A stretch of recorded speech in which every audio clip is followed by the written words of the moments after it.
How's it going, y'all? Welcome back to another Clutch Scene Entertainment video. It's your boy Big E here, and I'm joined by Jacob and our newest member to the Clutch Scene Entertainment family, Owen. How are you doing, Owen? I'm doing great, man. Happy to be here. Happy to be part of the family. Happy to support the Houston sports teams. That's good to hear. Can you just tell the people where to find you, on Twitter, Instagram, any of your socials, and what you kind of do as well? All my socials are going to be NFL Owen. And, all I do, it's not really entirely Texan-based content, even though I am a fan. It's more so just draft content is what I mainly focus on, especially right now. And then when the NFL season starts getting going, I try and focus on NFL All 22. So a lot of All 22 centered stuff. Yeah, all 22 is always exciting to just go back and watch and like see what you missed out on the games. But we are going to be focusing a bit on the draft here as I'm still getting into the draft talk and I'm still like watching some guys that I like. Who do you guys really like for the Texans at 23? You want to take this one, Jacob? Sure, yeah, I'll start. So for me, at least at the top of the draft, I'm more so targeting the defensive side of the ball. So a couple guys I like is Nate Wiggins, the corner from Clemson. I like Cooper DeJean, corner slash safety from Iowa, and I like Quinyon Mitchell, I think that's how you say his name, from Toledo. I'm more so in the back half of the defense, and then I like Newton from Illinois in the front. There's a couple of other guys that I like, but for the most part, it's kind of those four guys that are my top targets, and then there's kind of a second tier of guys. But I think if those guys aren't there, you kind of look to trade back. Yeah, no, I agree. I love the Nate Wiggins hype. I've been on him since early the season when I was watching Barrett Yeah, Carter, so I love that. The DeJean, I do like DeJean a lot, honestly, but when I was watching him, I didn't think he had the outside corner footwork, quite honestly. I think he was a bit flat-footed at times. I'd hmm really like to see him in maybe a safety role, which would still work for us, obviously. yeah. Just bad play at safety. And then you said Quinyon too. Yep. Quinyon actually really impressed me. Like his press coverage at the Senior Bowl, I didn't expect. Because overall at Toledo, I only had the 22 Ohio State film, and it was a lot of off man and off zone. And a lot of the times he was getting beat a ton, and he never really showed any work in press. So maybe that's the defensive coordinator's fault, quite honestly. And then Jarizon Newton, I mean, he's a beast. Like he's easily Yeah. DT1 for me. I mean, he's Yeah, me too. consistent, he's big, he does all you want. And the run, pass, all that. Yeah, I think we talked about this. After him, there's kind of a fall off at DT, at least to me. But I think we've talked about this for a while. Is like once he's off the board, Chris Jenkins from Michigan kind of becomes my top targeted defensive tackle, which I think is a big position to need for the Texans. I Sure. wouldn't take him at 23, but man, he's a like, that guy is very underrated, I think. I think he's better than both of the Texas defensive tackles, and I think people are really underrated him. Oh yeah, for sure. For the only thing I have with Murphy, like as I told you this before, but if Murphy can play nose, he's quite easily DT1 for me. But because his Yeah. nose film was insane, like his technique and run as when he was playing nose was like as I told you this comp before, Dexter Lawrence run stopping and Chris Jones pass rush in one player. Yeah. But weirdly as it sounds, when he slides over to the free tech, it's nowhere near as good a film. The film is so much worse as a free tech than it is a nose. And he's so skinny that he can't play nose in the NFL right now. So if he doesn't bulk up severely, then I don't think he's a first round player and probably not a second round player for me. But if he can bulk up, he's a top 10 player instantly. Yeah, that's why it's tough having these type of conversations like before the combine because I think people look at like the 40 times and that type of stuff, but to me it always swings more in like the weight standpoint and what you do like physically, not necessarily 40 yard, but like in three cone or if you're a DB in the DB drills, like those type of stuff really swing you in one way or the other. Oh yeah, for sure. I've noticed you guys were talking about corners, and neither of you mentioned the Alabama boys, Kool-Aid McKinstry and Terry and Arnold. I'd like I'm to a get big your Arnold opinion on fan. those. I really like Arnold. I don't really like Kool-Aid that much. I think he's okay, but I don't think he's necessarily like great at anything. I think he's just a solid corner. I've told Owen this. I think he's like a round two guy, but Arnold I'm a big fan of.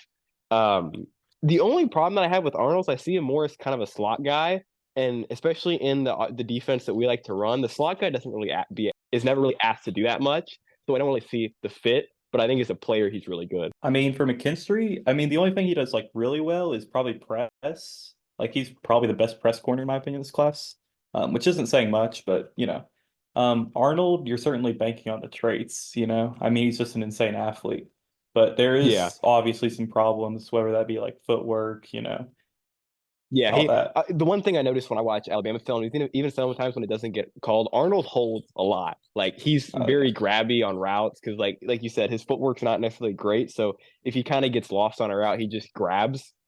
Um, yeah, but I mean, it is fixable. But like you said, the traits are all there. yeah. I don't know if you want to talk about Rakestraw or Tampa, but Oh, yeah, Yeah, I'm I not. saw him get okay, mocked to us. Can't remember who. I He's Rakestraw. think okay. someone's mock from I think Daniel Jeremiah or something. He had him mocked to us too at 23. Rakestraw is really good, but I can't get over his grabbing. Like he holds a intensive amount. Like I can get over some holds here and there, but it's like almost every ever play it's a hold, and it worries me a ton. And then Tampa, insane player, really physical at the catch point, but not too grabby. Like he's kind of like the Sauce level of physical because Sauce doesn't really get called on all of them. Like I think Sauce is very good at being physical while it's also not getting called. I think Tampa can also do that, but Tampa's footwork was absolutely horrid. It was so bad. Like it made him such an unattractive draft prospect for me. But yeah, Yeah, I've talked about this with you too. Is it I don't know how you necessarily say it. I think is it Lasserty? Lassiter, Lassiter? yeah, yeah, Lassiter? Lassiter, Yeah, yeah. From Georgia. Like I'm a big fan of him because he gets really physical too. He's one of the better physical like press guys in the class, I think. But he doesn't necessarily have the holding problem, which is kind of the upside to him yeah. where like we've talked about with other guys, they hold a lot. I haven't gone around to his film yet, so I'm kind of neutral on him right now. I'd also like to get your guys' thoughts on the edge class because, Grenard is up for an extension. What if the Texans do not extend him? There's Jared Verse, there's Dallas Turner, who I know Jacob was high on very early in the season. I don't know if he still is right now, but yeah, I'd like to get Hmm. your thoughts on the edge class this year. You want to start with this, Owen?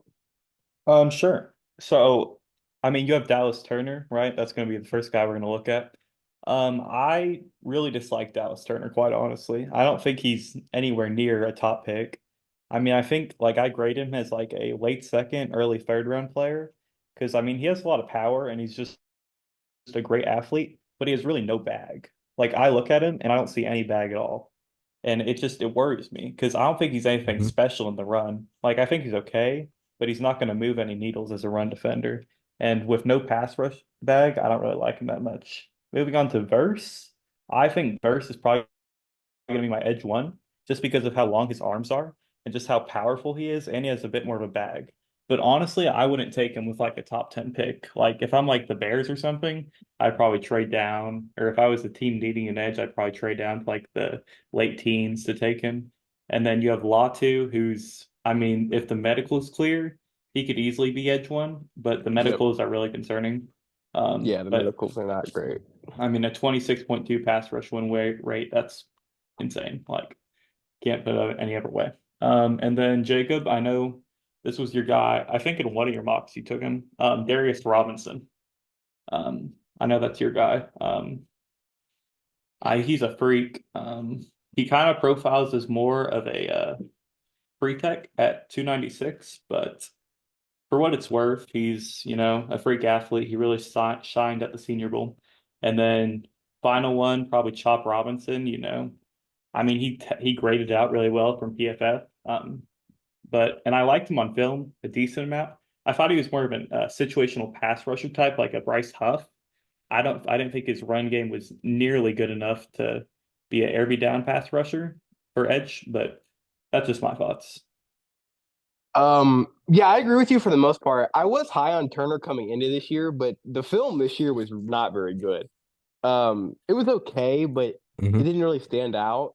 My top pass rusher, like you said, or just as an edge, is Latu if the medicals are good. Like his pass rush and his bag is incredible. Like the stuff he does, nobody else in the class does.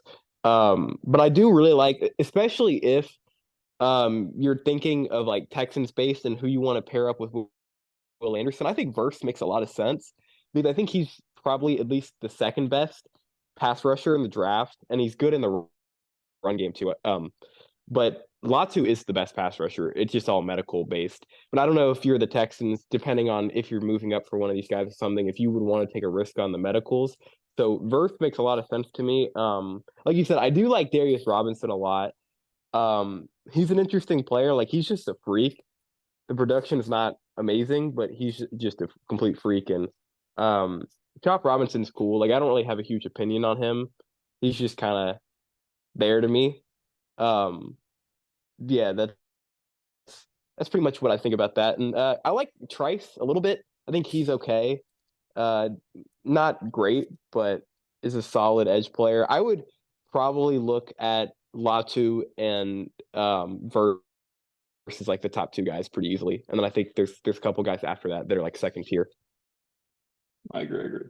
That's fair. Yeah, I mean, Latu's kind of sounding like Cam Whitmore to me. I'm not gonna lie to you guys. I haven't watched enough of him, but this feels like a Cam Whitmore home run pick, where you get him late and you just enjoy what he gives you.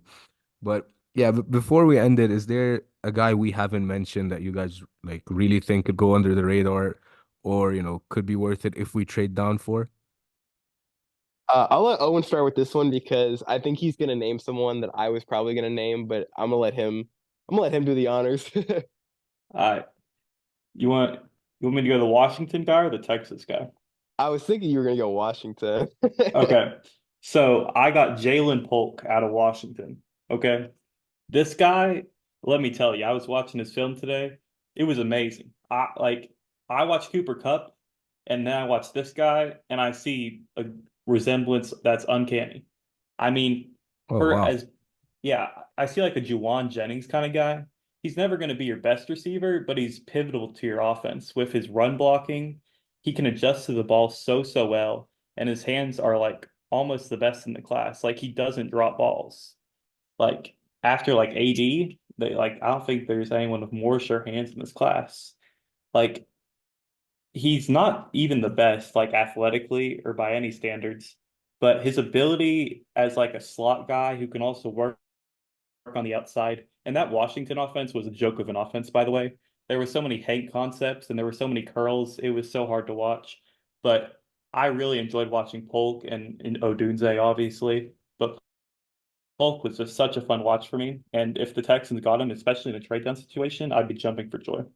But yeah, that's my thoughts. Yeah, I'll give you a ton of credit with Pope because I was kind of just I hadn't really watched too much of him coming into today, and I was gonna drop my receiver list, and I watched a couple of his like L22, just some clips and stuff, and some film breakdowns, and I mean like his ball tracking and just hands, especially on deep balls, like I, Michael Penix you agree with me on this? Like I don't think he's that great, especially like there's some deep balls that are like way off the mark. But if Polk just kind of finds a way to get in the right position and just get his hands there, and if it hits him in the hands, it's more than likely going to be a catch. Yep. Like I have the stats here. So out of like the top receivers, he has the like third lowest drop rate.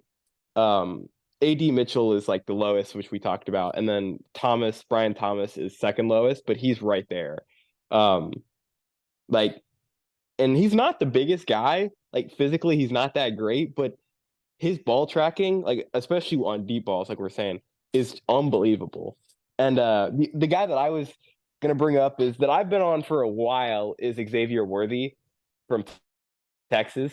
Um, I think he'd be a perfect fit with the Texans offense. Like he brings a vertical threat, and I think the drop issues that people always talk about with him are really like blown out of proportion.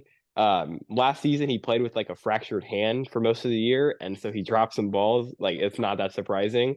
But if you look at his drop rate this year, it's a 5.4, which is lower than guys like Marvin Harrison and Troy Franklin and Lad McConkey, or I think that's how you say his name.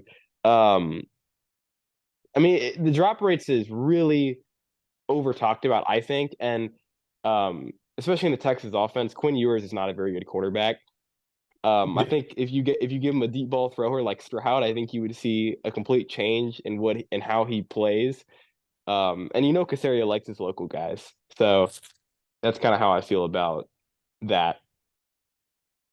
Yeah, man, I love the Xavier Worthy pick. I mean, one thing is that Zay Flowers also had some drop issues last year, and then Yep. we saw what he did this season. So, and I've been saying it for a while that the Texans kind of need this speedster guy that can just run in a straight line for 40 yards. Just take the safety with you and open something up for Nico Collins. And if the safety bites, then there you go. You have a 40-yard, 50-yard bomb open for Stroud. So Yep. yeah, I really like that Xavier Worthy shout. But yeah, it's been a lot of fun recording with you guys. Uh haven't It's been a minute since I've been on here, but with that being said, thank you guys for joining me and let us know in the comments, by the way, guys, you're watching this, who would you like at 23 or at least what position would you prioritize at 23? But yeah, see you guys in the next video.